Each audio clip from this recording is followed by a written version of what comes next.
Hello family. आज video में आप सीखीशू के तमारा जोड़े जो पहला हर्बल लाइफ आईडी है तो तमे तमारा नीचे कोई व्यक्ति हर्बल लाइफ की आईडी केवी रीतना खोली सको। आ वीडियो खास कर टीम मेम्बर ट्रेनिंग माटे छे। तो सौथी पहला आपणे लॉगिन कर लेशू हर्बल लाइफ की ऑफिशियल वेबसाइट www.herballife.com। आना पर क्लिक करीशू। આવી રીતના કંઈક ઇન્ટરફેસ ખુલશે।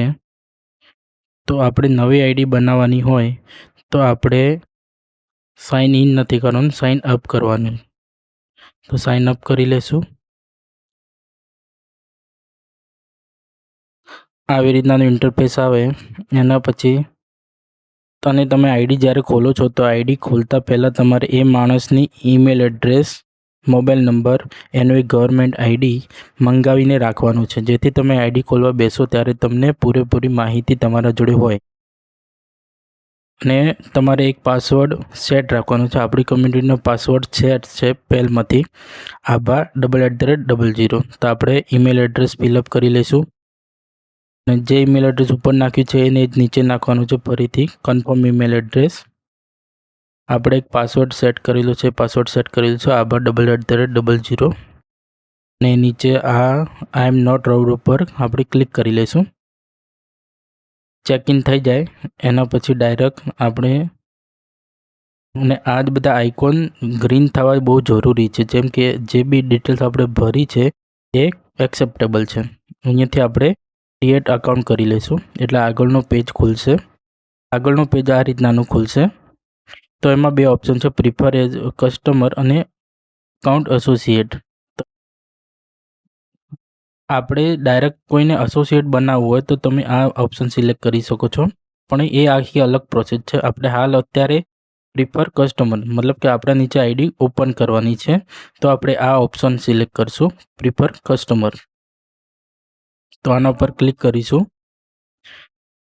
થોડીક વાર લાગશે એટલે આ રીતનાનો ઓપ્શન ખુલશે, help us verify your identity. તો આમાં ઈમેલ તો આપણે નાખી દીધું છે, પણ આપણે મોબાઈલ નંબર બી અપડેટ કરવાનો છે, તો આપણે SMS પર ક્લિક કરીશું અને વેરીફાઈ કરીશું।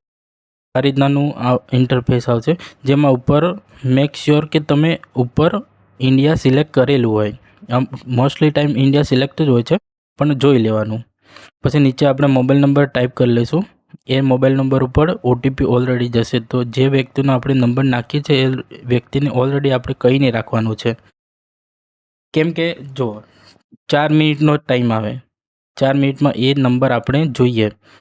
પહેલાંથી ને કહીને રાખવાનો મતલબ એ કે તમે જ્યારે ઓટીપી સેન્ડ કરો ત્યારે એ માણસ એક્ટિવ હોય તો તમને ઓટીપી તરત મળી જાય અને 4 મિનિટમાં તમારો ઓટીપી નાખીને તમે સક્સેસફુલ કન્ટિન્યુ કરી શકો, કેમ કે ઓટીપી જતાં બી થોડી વાર તો લાગે।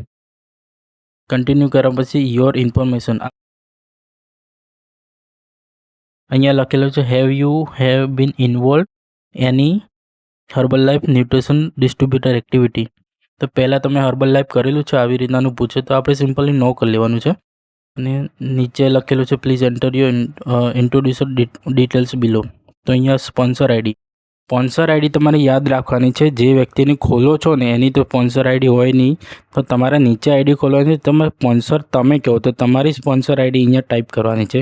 અને તમારી સ્પોન્સર આઈડી તમારા કોચ જોડે લઈ લેવી, યા તો તમારી આઈડી જે જ્યારે ખોલ્યું હોય ત્યારે તમને સ્પોન્સર આઈડી મોકલેલી જશે તમારા કોચે યા તમારા મેન્ટોરે।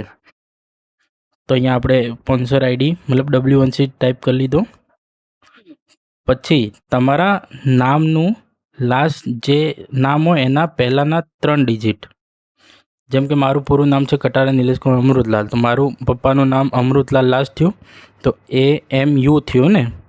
તો આપણે હમણાં જે આઈડી ખોલી રહ્યા છે એમના સ્પોન્સરનું નામ છે લાસ્ટ। તો લાસ્ટ એમનું જે નામ છે એ તમે જુઓ, હું કેવી રીતના ટાઈપ કરું છું।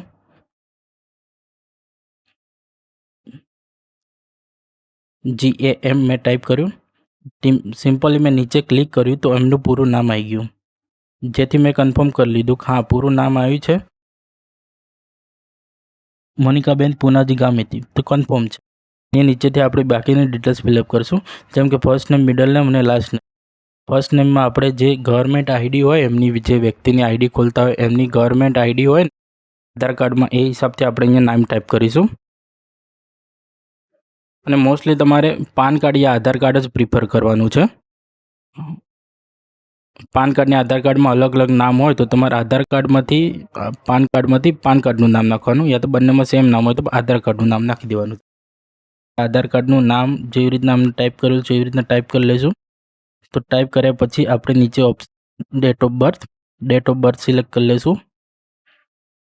Date of birth okay select થઈ ગઈ. નીચે છે જેન્ડર, જે વ્યક્તિની આઈડી ખોલો છો એ મેલ છે કે ફિમેલ છે એ સિલેક્ટ કરવાનું છે. આપણે મેલ છે. અહીંયાથી આપણે એડ્રેસ ટાઈપ કરવાનું છે. પહેલાં આપણે પિનકોડ ટાઈપ કરીશું એટલે સ્ટેટ અને સિટી બંને ઓટોમેટિકલી આવી જશે.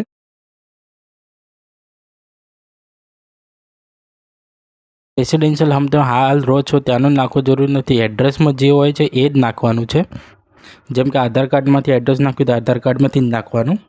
જેમ કે હું અહીંયા ટાઈપ કર્યું તો મારું જુઓ સ્ટેટ અને સિટી આવી ગયું. અને હાલનું હું રેસિડેન્શિયલ જે આધાર કાર્ડમાં જે રેસિડેન્શિયલ એડ્રેસ છે એ ટાઈપ કરું.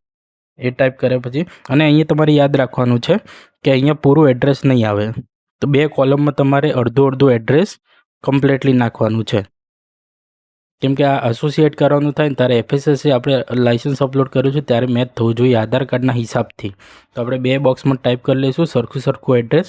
તો ટાઈપ થઈ ગયું છે. તો હવે આપણે નીચે અહીંયા જઈને આ જે ચેક બોક્સ કરીને આપણે નેક્સ્ટ કરી લઈશું. સિમ્પલ, બીજું કશું નથી કરવાનું. તો આગળનું ઇન્ટરફેસ આવું કંઈક આવશે.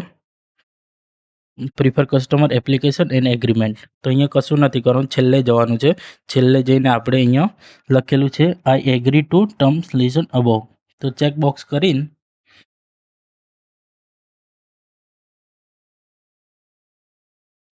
સબમિટ કર્યું. એના પછી આગળનું કંઈક પેજ આવી રીતનાનું ખુલશે. થોડીક વાર લાગી રહી છે.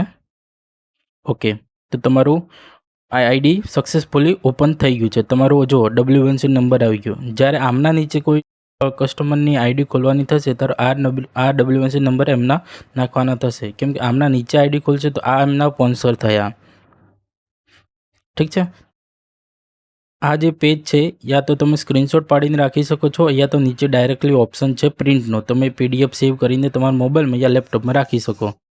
તો હું સિમ્પલી PDFને સેવ કરી લઈશ મારા ડિવાઇસમાં. મેં સેવ કરી લીધી. એના પછી આપણે નેક્સ્ટ આગળનો ઓપ્શન જોવાનો છે,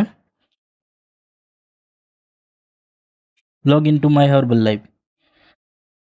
હર્બલ લાઈફ કરશો એટલે ફરીથી તમને સાઇન ઇન કરવાનું કહું છું, પણ ઓલરેડી સાઇન ઇન છે જ, પણ થોડી પ્રોસેસ બાકી છે 3 ક્વેશ્ચનની. જેમ કે આ 3 ક્વેશ્ચન તમે જોઈ શકો છો. તો 3 ક્વેશ્ચનનું તમારે એવી રીતના કરવાનું છે, ક્વેશ્ચન ગમે તે પૂછેલો હોય તમારે એક ફિક્સ આઈડી મતલબ ફિક્સ વસ્તુ રાખવાની કે હું ગમે તેની આઈડી ખોલું, મારા નીચે ગમે તેની આઈડી ખોલે છે તો જે આઈડી ખોલે છે ને એનું પોતાનું નામ જ રાખવાનું. જેમ કે મારું નામ છે અહીંયા નિલેશ, તો હું નિલેશ જ રાખીશ. હું જેટલી બી આઈડી ખોલીશ ત્યારે બધા ક્વેશ્ચનમાં હું મારું જ નામ રાખીશ નિલેશ. જેમ કે તમે આગળ કેટલી બધી બી આઈડી ખોલો છો તમારા નીચે તો તમને યાદ રહે કે મેં બધામાં સેમ જ વસ્તુ નાખેલું છે. કેમ કે બધામાં અલગ અલગ નાખવા જશો તમને યાદ નહીં રહે, ભૂલી જશો. ક્યારેક આઈડી ફોરગેટ કરવાની થઈ તો તમને બહુ મુશ્કેલી પડશે. એના કરતાં બેસ્ટ ઓપ્શન છે કે બધામાં સેમ રાખવું અને સેમ જ રાખવાનું. આ જ અમે અહીંયાથી પ્રિફર કરીએ છીએ. તમારું પોતાનું નામ જ નાખી દેવાનું, જેને આઈડી ખોલી હોય એને પોતાનું નામ જ નાખી દેવાનું.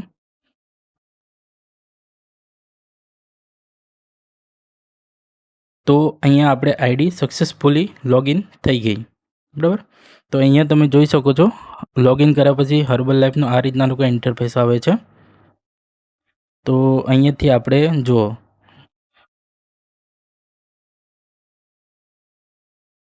ચેકબોક્સ કરશું, અહીંયાનું નામ આવી ગયું અને યોર ઇન્ફોર્મેશનમાં જઈને આપણે પૂરેપૂરું ડિટેલ્સ કમ્પ્લીટ ચેક થઈ છે જોઈ લઈશું. અને અહીંયાથી શોપિંગ કઈ રીતના કરે એ તમારે જાણવું હોય તો આગળનો વિડીયો જોવા માટે તમે ચેનલને સબસ્ક્રાઈબ કરી લેજો અને અમારી સાથે જોડે રહેજો. અને વધારે કંઈ તમારે જાણવું કરવું હોય તો અમારા કોમેન્ટ સેક્શનમાં કોમેન્ટ કરી લેજો, જેથી હું આગળનો તમને વિડીયો બનાવીને આ પર્સનલી તમને હું ગાઈડ કરી શકું. ચલો, થેન્ક યુ.